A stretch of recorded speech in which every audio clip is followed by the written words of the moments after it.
Hello दोस्तों, कैसे हो। मैं हूं शाहनवाज। ये कहानी मुंबई की है। बहुत से ऐसे केस पढ़े हैं और सुने हैं। जब ये केस को मैंने सुना तो यकीन मानो मेरा दिल दहल गया। एक इंसान वो कितना हद तक गिर सकता है। एक कुकर में इंसानी मांस को उसन के कई दिनों तक कुत्तों को खिलाते रहा। कहानी मुंबई की है। मुंबई मीरा रोड, रिक्सन थाने, गीता आकाश डीप अपार्टमेंट। इसी अपार्टमेंट के 7वें मंजिल पे 4 फ्लैट थे। इसी फ्लैट में मनोज शाह अपनी पत्नी के साथ रहा करता था। मनोज शाह इस रूम को 10,000 में किराए पे ले रखा था। मनोज इस फ्लैट में एक लड़की के साथ रहा करता था। इनके अगल बगल में जितने भी लोग थे सब इन दोनों को पति पत्नी समझता था। मनोज शाह अहमदनगर का रहने वाला है। 15 साल पहले ही इनके मॉम डैड गुजर चुके हैं। इनका एक फ्लैट भी था। इसी फ्लैट में ये रहा करता था। वहीं पे एक किराने का दुकान था, उसी में ये नौकरी करना शुरू कर दिया। मनोज का अपना फ्लैट जो था वो 35,000 पे किराए पे लगा दिया। जब मनोज शाह किराने के दुकान पे नौकरी करता था तो वहाँ पे एक लड़की आती है। इस लड़की का नाम था सरस्वती। ये भी अहमदनगर की रहने वाली थी। दोनों का मिजाज एक दूसरे से मैच खाया। बात करने पे पता चला ये दोनों एक ही जगह से बिलोंग करती है। और फिर इन दोनों को एक दूसरे से दोस्ती हो गया और कुछ दिन बाद दोनों बहुत ही गहरा प्यार करने लगा। उम्र काफ़ी फ़र्क था दोनों में। मनोज 56 साल का था, जो कि सरस्वती का एज काफ़ी कम था। सरस्वती के पास्ट में चले हम तो वो अहमदनगर की रहने वाली थी और सरस्वती की 5 बहन थी, वो सब साथ में रहती थी। सरस्वती के मॉम डैड पहले ही गुजर चुके थे और इनके बहन लोग अनाथ आश्रम में रहा करते थे। कुछ टाइम गुजरने के बाद सरस्वती मुंबई जाती है और वहाँ मनोज से टकराती है। दोनों को एक दूसरे से काफी गहरा प्यार हो गया तो मनोज शाह सीधा उसे किराए के फ्लैट पे ले गया। मनोज शाह का जो अपना बिल्डिंग था वहाँ से 35,000 रुपये रूम किराया आता था और 5,000 में ये नौकरी करता था। इनका जिंदगी काफी बेहतर गुजर रहा था। कुछ दिन बाद जो मनोज शाह का जो नौकरी था वो हाथ से चला जाता है, जो कि अब ये बेरोजगार हो गया है। बेरोजगार होने की वजह से इनका पैसा इनकम कम गया था। 35,000 रुपये रूम किराया आ रहा था, फिर भी ये खुश नहीं था, जिससे कि दोनों में काफी गहरा मोहब्बत था। अब अनबन होना स्टार्ट हो गया और फिर मनोज शाह और सरस्वती के बीच में झगड़ा स्टार्ट होने लगा। सरस्वती को ये लगता था मनोज को किसी से चक्कर है। जब भी मनोज घर लौटता सरस्वती को ऐसा ही शक होता कि इनका किसी के साथ चक्कर चल रहा है। इन दोनों का उम्र में काफी फर्क था, लेकिन फिर भी इन दोनों शादी करना चाहता है और ये दोनों प्लान बना के मंदिर में जाके शादी कर लिया। इनके शादी का खबर इनके सिर्फ 4 बहन को और इन दोनों को था। यहाँ तक तो उनके बेरा में जो लोग रहा करते थे उनको बस यही लगा करता था ये दोनों मियाँ बीवी है, लेकिन ये थे नहीं। लेकिन अब ये मियाँ बीवी है और वक्त ऐसे ही गुजर रहे थे। एक रोज मंडे का दिन था। उस फ्लैट में जो बंदे लोग रहा करते थे उन्हें एक अजीब सा महक आया और सबसे ज्यादा बदबू मनोज शाह के रूम से आया। मनोज शाह के बगल में एक रूम था। उस रूम में एक सुमेश नाम के आदमी रहा करता था। सुमेश को ऐसा लगा कि कोई जानवर उनवर मर गया है। पहले दिन वो अपने घर को अच्छे से जांच किया पर उसे कुछ भी नहीं मिला, लेकिन दूसरे दिन बदबू और भी ज्यादा बढ़ गया और ऐसे ही 2 दिन और गुजर जाता है। ये महक जो है ये रुकने का नाम ही नहीं ले रहा था और भी ज्यादा बदबू कर रहा था।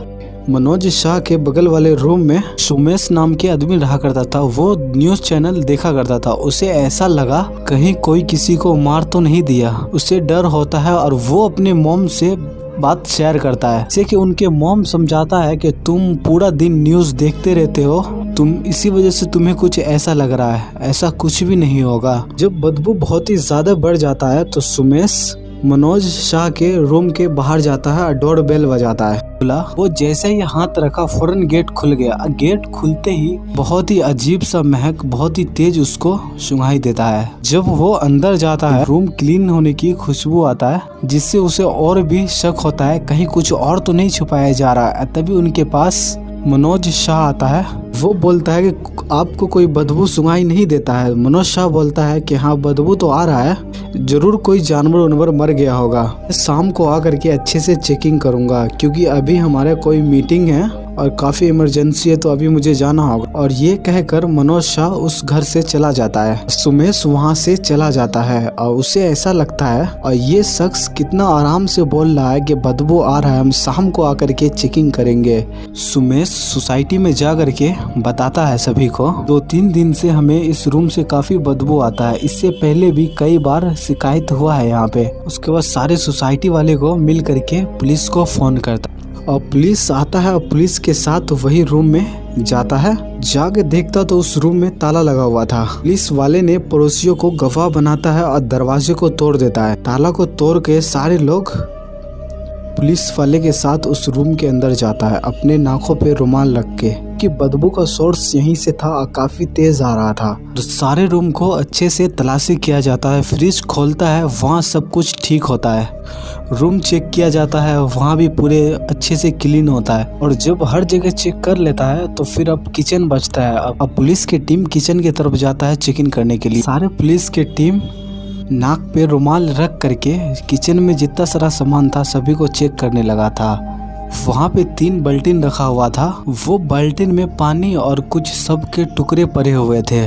जब गैस की तरफ गया तो गैस पे एक कुकर रखा हुआ था। उसको खोल के देखता तो उसके अंदर भी बहुत सारा गोश्त, मांस के टुकड़े रखा हुआ था, जो कि पूरे वाइट और उसना हुआ था। और अभी तक किसी को यहाँ पे समझ में नहीं आ रहे थे कि आखिर ये मांस के टुकड़े है किस चीज का।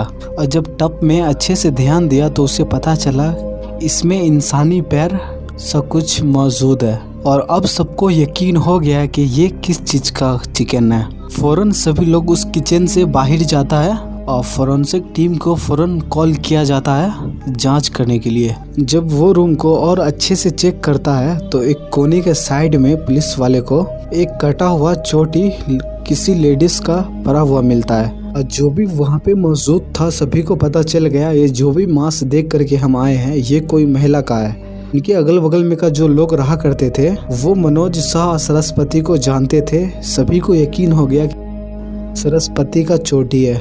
और यहाँ पे इतना कुछ हो ही रहा था, उनके घर में पुलिस था और मनोज बेखबर, उसे पता नहीं था कि उनके घर में पुलिस था। वो आ रहा था। मनोज जब अपने रूम के पास जा रहा था तभी उनको पुलिस के गाड़ियों पे नजर पड़ जाता है, जिसे इसे मामला पूरे समझ में आ जाता है। इससे पहले कि ये यहाँ पे भाग पाता, वहाँ पे का लोग मनोज शाह को जानते थे और सोसाइटी में रहने वाले सारे लोग मिल करके मनोज शाह को दबोच लेता है। और पुलिस की टीम आ करके मनोज शाह को ले करके फौरन मनोज के रूम में ले जा करके उन्हें सब कुछ दिखाता है। मनोज शाह से पुलिस वाले उनके पत्नी के बारे में पूछता है और पुलिस वाले मनोज से पूछताछ करना शुरू कर दिया।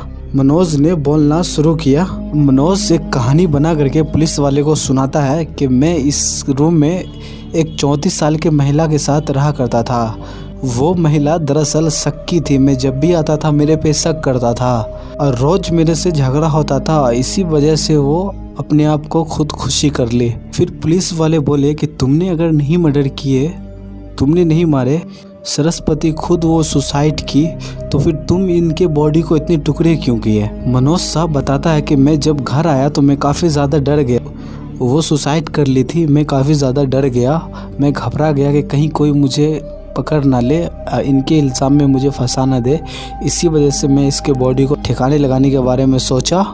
मैं क्राइम न्यूज़ देखता था, मुझे पता था कैसे बॉडी को ठिकाने लगाया जाता है और मैंने लगा रहा था। मनोज साहब बताता है मैं मार्केट गया था और मैंने बहुत सारा औजार साथ में लेकर के आया। सरस्वती के बॉडी को टुकड़े में काट काट करके सभी को अलग कर दिया। सारे बॉडी को काफी ज्यादा छोटे टुकड़े कर दिया। तो इसे दिल में डर था कुछ दिनों बाद ये महकने लगेगा।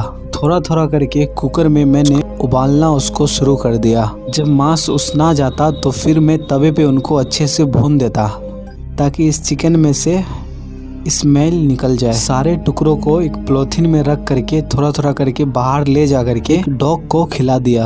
और काफी कुछ बताने के बाद पुलिस वाले काफी फोर्स करता है उस पे। अब पूछता है कि तुमने ही मर्डर किया हो, तो वो टूट जाता है, बताता है हाँ मैंने ही सरस्वती को मारा हूँ। पहले चाकू मारा और मारने के बाद जब वो मर गई तो फिर मैंने ये सब उनके साथ कांड रचाया। आखिर सरस्वती को इसने क्यों मारा, इनके पीछे मोटिव क्या था, ये कत्ल है या सुसाइड, इनको साबित कैसे किया जाएगा? मनोज शाह ने सरस्वती को जो चाकू मारा, ये साबित कैसे होगा? अगर चाकू मारा गया तो सरस्वती के जिस्म में घाव से पता कर सकता है इनके चाकू मारने से इनका मौत हो गया है। लेकिन सरस्वती के बॉडी के इतने ज़्यादा टुकड़े हो गए हैं, उनके बॉडी को उबला जा चुका है, तो कैसे पता चलेगा कि चाकू मार के इसका हत्या किया गया है? मनोज को पता था मौत कैसे हुआ, अगर साबित नहीं हो पाया सरस्वती का, तो वो यहाँ से आराम से निकल सकता है। इस केस में काफ़ी ऐसी चीज़ है जो उलझा हुआ है।